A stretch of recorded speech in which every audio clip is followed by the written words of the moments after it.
What's the deal, baby? Y'all already know who it is. Big Boss Hog, Boss Dog, Cake Poke through the dope. Here to talk to this boxer. What's good with you? Your boy happy right now. My Texas winning, man, by 1 point. It's still the third quarter. A lot of football left, but right now they currently winning. Ace time, nigga. What's up? Your boy, your boy went to the emergency room yesterday. And I got some medication. I'm feeling a little better. You know what I mean? Actually, I'm feeling a lot better. I ain't finna hold you. That medication she gave me, man, I went to sleep. She gave me some promethazine. I was, man, hold up. I was out like a light. Like I like. Hey, man, your boy's out, man. But anyway, my bad, y'all. I'm excited. Jermall, Charlo, José Benavides Jr. fight reaction. Let's talk about it. So, man, what more can I say, bro? Great performance by Jermall Charlo. He looked very patient, surgical. You know what I mean? He looked like he looked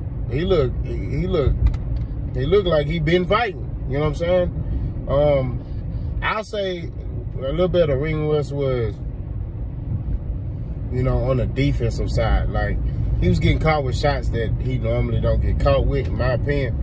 That he probably, if he was more active, probably could have been more, elusive or, but at the end of the day, his offense was good. His shot selection, his combination punching was good. I didn't have any complaints, on how he was fighting. I mean, he knocked the man bun out of that boy's head, So, and much respect to José Benavides Jr. He's a tough guy, you know what I'm saying? You're not going to knock him out, But I ain't going to lie to you, I thought Charlo was. When I saw how crispy that boy was, I was like, oh, and he was hitting that boy with some stuff. You know what I mean? Like, he was busting José Benavides up. Headshots, bah! Throwing up jabs. His jab was, and I told you, he got one of the best jabs in boxing, Jermall Charlo. That jab was, I mean, he was hitting the jab, then coming with the two, right? Then rolling under. I think one, he went with a two and then threw a hook. I was like, oh my God. It was surgical. Great performance by Jermall Charlo, man. And one thing that I liked is that he didn't rush his work. You know what I mean? Like, he didn't like, oh, I gotta knock him out. He didn't feel the pressure to, oh, I gotta knock him out. It was more like, okay, like, if it's there, I'll get it. But if not, I'm just gonna keep doing what I'm doing. And it was like I say, crispy, man. Phenomenal performance. I mean, he was really surgical with his shot selection. I was very impressed. And like I said, José Benavides Jr., shout out to him. He's a tough competitor. I told y'all, he's not a bad fighter. He's tough. He's a tough guy. You know what I mean? That's what it is. You ain't just finna walk in there and you gonna have to train for him. You gotta get your mind right for him. You know what I mean? And Charlo was game for it. You know what I mean? Jose did a lot of talking, though. He did a lot of talking. Fernando Vargas and them, they did a lot of talking. And I get it. They gonna support their culture. But, you got to understand, man, you can't just support fighters based off the color of their skin, man. You got, it's boxing game, you got to look at skill. You got to look at skill, you got to look at matchups. That's what it is, So, and they quickly found out that Charlo ain't nothing to play with. That's what it is. Now, one thing I like after the fight about Charlo, he said that, hey, and I said this in my last video. I dropped this video yesterday. He said that, after he said, man, I'm trying to get back. I'm going to take a day off, spend time with my family. He said, and then I'm back in the gym. He said, I'm ready for some more. I'm ready to work. And I like that, hopefully he can get another fight in by February. I would like to see him win another tune-up. Not gonna lie to you. I know I said, man, he'll fight Caleb next, but, I want him to get another tune-up in, and then, his situation is unique because he can go fight all his fights at 160. They're big fights for him at both weight classes. You know, 168 is more of the flashy glitz and glamour that can excel him to another level of stardom. You know what I mean? 160 is like, you know, it's just good for boxing type thing. You know what I'm saying? And so I'm intrigued to see how he adjusted, you know, what fights do he take. You know what I'm saying? But like I said before, I would love to see him in there with Caleb Plant. I would love to see him in there with José Benavides. But you got to be smart, right? And I just think that, you know, he needs another tune-up. You know, so I would take another tune-up at 160. And then, you know, put my title on line at 160. And, you know, tune up. And then, and then fight. I'll say this. Fight Carlos Adames. Fulfill your mandatory at 160. And then, and I would look to do that like in the summertime, right? So fight your tune-up February. March, summertime, June, fight your Carlos Adames, right? That's a big fight.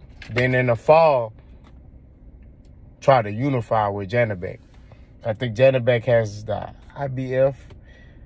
If I'm mistaken, I think Janabek got 2 belts. I got to double check. But look to fight Janabek. You know what I mean? And look to unify with Janabek. I think Jaime Munguia got the WBO belt at 160.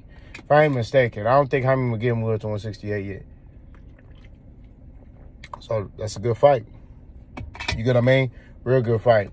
So very intrigued, very excited for Charlo.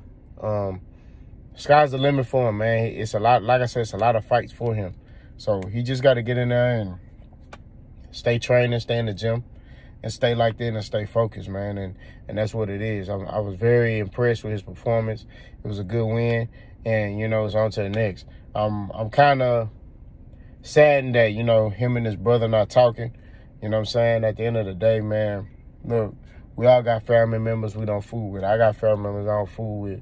You know what I'm saying? But now I'm getting to my older age. You know, if you got a good relationship with your brother, you know, stay in contact with him. You know, that's his twin brother. Those y'all don't know, I had a twin brother. My twin brother died at birth. You know what I'm saying? But I still got a little brother. Now, he's 13 years younger than me. You know, he's like 21. Yeah, he like 21. So, you know, I got a little brother. I text him every now and then. You know, he just moved up to Indiana. So, you know, he up there in Indiana, man. But, you know, I text my brother, and we two different dudes. You see my brother high yellow with curly hair, looking like Drake. You know what I'm saying? And, you know, me, I'm me. You know, he's into, you know, anime and, you know, all that stuff. I'm not into that. I'm into sports. But, you know, at the end of the day, I still try to have a relationship with my brother. You know what I'm saying? I got a sister, too. You know, but that's a whole nother situation. But all I'm saying is, at the end of the day, man, hopefully the Charlos are able to reconcile their differences. I know they both are at odds with each other, but hopefully they can figure this thing out and be able to come together as men and, you know, get some resolution to their problem. You know what I'm saying? Whatever the case is, I don't know the situation, you know, but, you know, that's his twin brother, man. It's different when you got a twin. Like, even to this day, I feel like, let me say this. Although I never grew up with my twin, we never got to grow up together, I still feel like there's a piece of me missing, you know? Because, you know, we was in the womb together for so long, you know? But, like I said, at the end of the day, you know, somebody may look at it and be like, nigga, but I'm just saying, bro, it's a different connection with a twin brother. You know what I mean? But like I said, I didn't say what I said. I did what I did. Y'all let me know what y'all think. Boss gone.